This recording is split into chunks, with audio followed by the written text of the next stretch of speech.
Hugging అనేది bodily communication. నేను నా పేషెంట్‌తో అరగంట సేపు మాట్లాడినా, వెళ్ళేటప్పుడు భుజం మీద తడితే అతనికొచ్చే కాన్ఫిడెన్స్ లెవెల్స్ చాలా ఎక్కువుంటాయి. సేమ్ థింగ్ మీరు మీ లాయర్ దగ్గరికెళ్ళినా, లేదా మీరు ఇంకెవరితో మాట్లాడినా, లేదా స్కూల్‌కి వెళ్ళేటప్పుడు మీ బాయ్ భుజం మీద ఇట్లా తట్టినా, లేదా నెత్తి మీద ఇలా ఓకే, టేక్ కేర్ బేటా అని చెప్పినా, their feelings are far better. ఈ శరీరానికి శరీరం తగిలినప్పుడు ఒక రకమైనటువంటి హార్మోన్స్ రిలీజ్ అయితాయి. ఇది మనం యానిమల్స్‌లో కూడా చూడొచ్చు. లయనెస్ ఇంకో లయన్ను తలతో ఇలా అంటుంది, లేదా నాలుకతో అంటుంది. బాడీ టు బాడీ కమ్యూనికేషన్‌లో lot of information will be exchanged. ఇప్పుడు మనం అప్పుడప్పుడు చూడొచ్చు. అరబ్ కంట్రీస్‌లో హగ్ చేసుకోవడం అనేది వెరీ కామన్. హగ్ చేసుకొని చెంప మీద ఒక చిన్న ముద్దు లాంటిది పెడుతుంటారు. సో, ఇలా హగ్ చేసినప్పుడు కొన్ని స్పెషల్ హార్మోన్స్ ఉంటాయి. ఆక్సిటోసిన్ అని, తర్వాత డోపమైన్ అని ఇట్లాంటి హార్మోన్స్ ఉంటాయి. ఈ హార్మోన్స్ రిలీజ్ అవ్వడం వల్ల మనిషికి కంఫర్ట్ లెవెల్స్ ఎక్కువుంటాయి.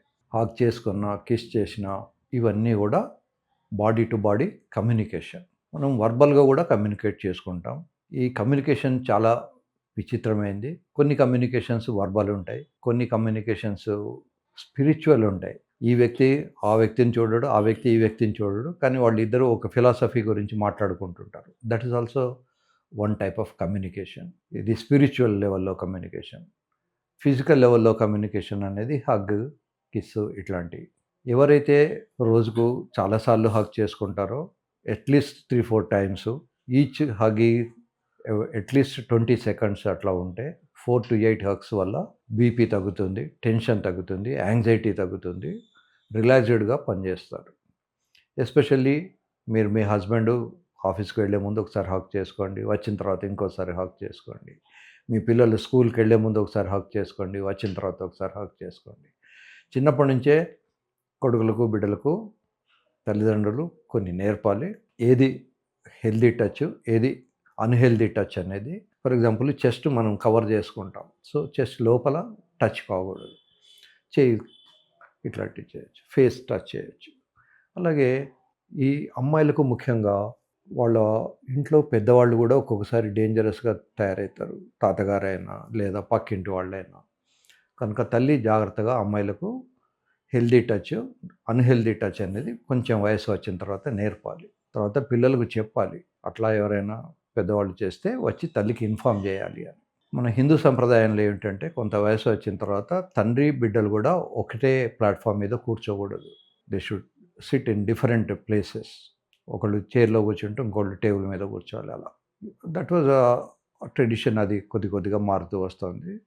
మనకు తెలియకుండానే టచ్ వల్ల కొన్ని లాభాలు, కొన్ని నష్టాలు జరుగుతుంటాయి. కొన్ని కండిషన్స్‌లో కొంతమంది యాంటీ సోషల్ ఎలిమెంట్స్ కావాలని జిమ్‌లో ఉండి, జిమ్ మాస్టర్స్ లాగా ఉండి అమ్మాయిలు టచ్ చేసి, ఆ టచ్‌లో వాళ్ళను ముగ్గులోకి దించి వాళ్ళ జీవితాలతో ఆడుకుంటుంటారు. కనుక first and foremost thing you should have some strict rules. ఎవరిని సాధ్యమైనంత వరకు టచ్ చేయకుండా ఉంచుకోవాలి. హగ్ చేసుకుంటే తప్పులేదు. కానీ నీకు పరిచయం ఉన్న వ్యక్తుల్ని, నీకు ఆల్రెడీ తెలిసిన వాళ్ళను, ఎవరైతే డీసెంట్‌గా ఉంటారో వాళ్ళనే హగ్ చేసుకోవాలి. హగ్ చేసుకున్నప్పుడు ధృతరాష్ట్రుడు మహాభారత యుద్ధమైన తర్వాత భీముడిని హగ్ చేసుకున్నాడు. ఆ హగ్ చేసుకున్నప్పుడు వాడి ఎముకలు విరిచేయాలన్న ప్లాన్‌లో ఆయన ఉన్నాడు. అందుకనే కృష్ణ పరమాత్మ ధృతరాష్ట్రుడి ముందరికి స్టీల్‌తో తయారు చేసినటువంటి, లోహంతో తయారు చేసినటువంటి భీముడి బొమ్మలు వరుసగా పెడతాడట. అట్లా 7, 8 సార్లు ఆయన ఆ ఇనుప భీముడి విగ్రహాన్ని ముక్కలు ముక్కలు చేశాడు హగ్ చేసుకొని. అంటే ఆయనకు అంత కోపంగా ఉండింది భీముడి మీద. హగ్ చేసుకోవడం వల్ల ఎదుటి వ్యక్తికి ఇబ్బంది కాకుండా హగ్ చేసుకోవాలి. ధృతరాష్ట్రుడి కౌగిలి అంటారు. ధృతరాష్ట్రుడిలాగా రిబ్స్ విరిగేంతగా హగ్ చేసుకోకూడదు. అట్లని చెప్పి మరీ సున్నితంగా ఉండకూడదు. సో, మోడరేట్‌గా చేసుకోవచ్చు హగ్. హగ్ చేసుకోవడం అనేది మంచిది. హగ్ వల్ల చాలా చాలా లాభాలు, చాలా మంచి కమ్యూనికేషన్ ఉంటాయి.